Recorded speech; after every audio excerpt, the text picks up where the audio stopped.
kelompok kami akan memaparkan hasil wawancara kami dengan pelaku UMKM wisata Batik Pati. Sebelum kami memaparkan hasil wawancara kami dengan pelaku UMKM, di sini saya akan memperkenalkan anggota dari kelompok kami.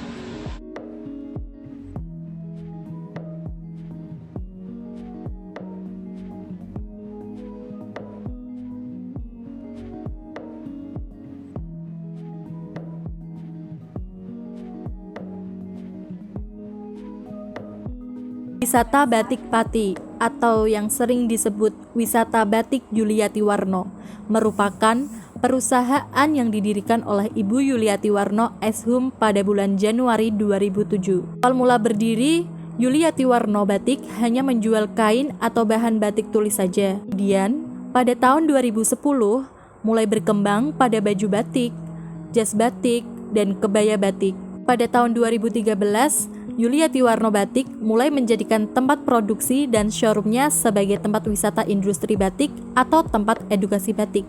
Demi mengembangkan usaha batiknya, pada tahun 2014, industri batik Yuliati Warno pindah secara keseluruhan sekitar 100 meter dari tempat awal berdirinya, yaitu tepatnya di Desa Langgenharjo. Saat ini, Yuliati Warno disebut sebagai pusat wisata batik di Pati.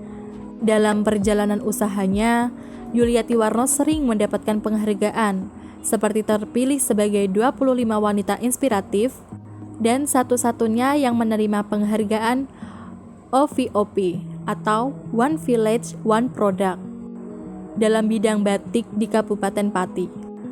Pada bulan Desember 2018, Yuliati Warno Batik mendapatkan sertifikasi dari pemerintah Kabupaten Pati berupa LPK atau Lembaga Kursus dan Pelatihan dan TUD atau Tempat Uji Kompetensi.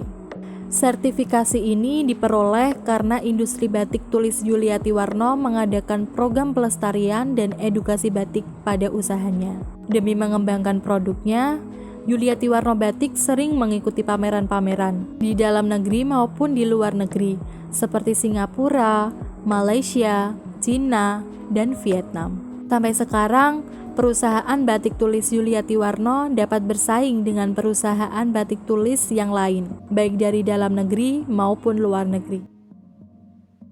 Owner menyampaikan sebelumnya untuk meminta maaf dan memberikan dispensasi seperti potongan harga atau diskon supaya customer itu tetap merasa nyaman dan tetap terpercaya. Untuk membuat karyawan lebih bersemangat kerja dan berkualitas, owner mengatakan kerap sekali memberikan keroyalan seperti sembako atau bahkan uang lebih dikala pemesanan ramai. Nah, yang dilakukan owner itu dianggap sebagai bentuk ucapan terima kasih kepada karyawan karena telah melakukan kerja sama yang baik. Owner mengatakan beliau mempunyai karyawan khusus untuk mengelola keuangan beliau. Dan dia juga yang mengatur dalam perputaran uang yang digunakan untuk usaha. Owner dari Batik Yuliati Warno mengatakan berawal dari banyaknya pengrajin batik yang berada di daerah sekitarnya dan yang membutuhkan lapangan pekerjaan serta untuk melestarikan budaya Indonesia. Tidak hanya itu, beliau juga ingin mengajarkan kepada orang-orang yang hendak ingin belajar membatik. Dan membuka usaha batik ini itu sangat cocok karena banyak peminatnya.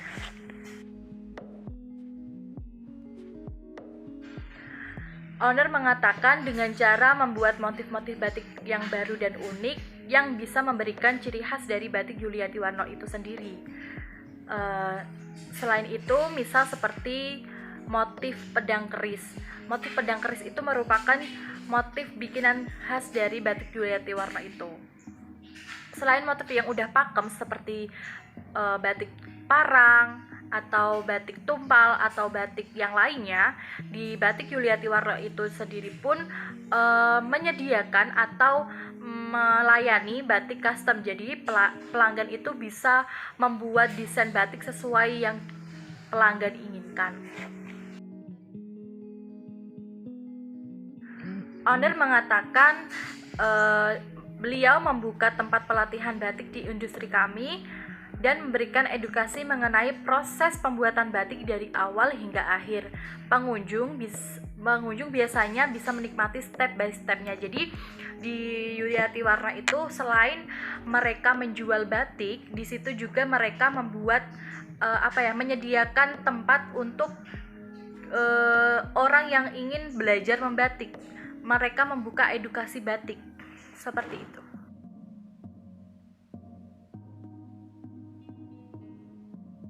Alhamdulillah sejauh ini owner sudah membuka cabang di Pasar Pragola Pati. Di sana menyediakan berbagai macam oleh-oleh khas Pati, termasuk batik yang owner produksi sendiri. Owner juga sudah buka toko di dekat rumah untuk melebarkan lagi etalase batik yang owner produksi sendiri. Selain penjualan offline, kini owner melebarkan sayap untuk menjual produk online dengan memanfaatkan teknologi sekarang semakin canggih. Owner membuat konten-konten menarik tentang batik ini dan owner menguploadnya di sosial media. Jadi peminat batik tidak hanya di daerah terdekat, tapi luar kota pun bisa menjangkaunya. Owner membuka usaha ini sejak kurang lebih 7 tahun karena di daerah owner banyak pengrajin batik yang butuh lapangan pekerjaan dan owner kira mereka mampu untuk diajak kerjasama.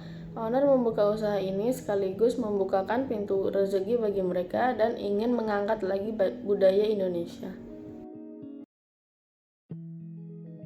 Membahas tentang sumber daya. Sumber daya itu ada beberapa macam. Contohnya seperti sumber daya manusia. Seperti merekrut karyawan baru. Merekrut karyawan baru itu mempunyai tantangan tersendiri. Nah, untuk tantangannya sendiri tidak terlalu berpengaruh. Cuman mungkin ketika ada karyawan baru butuh pelatihan dan training terlebih dahulu untuk membatik. Dan itu tidak semua karyawan memiliki keluasan yang cepat. Tapi hal seperti itu tidak terlalu berpengaruh. Karyawan akan luas dengan seiringnya waktu. Saat terjadinya hal yang tidak diinginkan atau hal buruk ketika saya membeli bahan baku untuk batik, mungkin saya akan berkonsultasikan langsung kepada pemilik pabrik agar kita diperbaiki dan kita bisa bekerja sama dengan baik dan jangka waktu yang lama. Nah, untuk SDM-nya sendiri, saya melakukan evaluasi setiap bulannya kepada para karyawan-karyawan dan teman-teman lainnya, agar kita bisa mengoreksi apa saja yang perlu dibenahi dan dikembangkan lagi. Selain untuk mengevaluasi, mengumpulkan para karyawan dan tim lainnya, tiap bulannya juga bisa membuat kita semakin kompak dan bekerja sama dengan baik.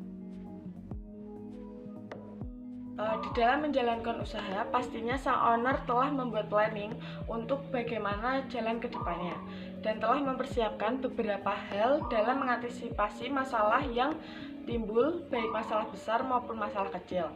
Sama halnya dengan di masa penjualan sepi ataupun omset menurun.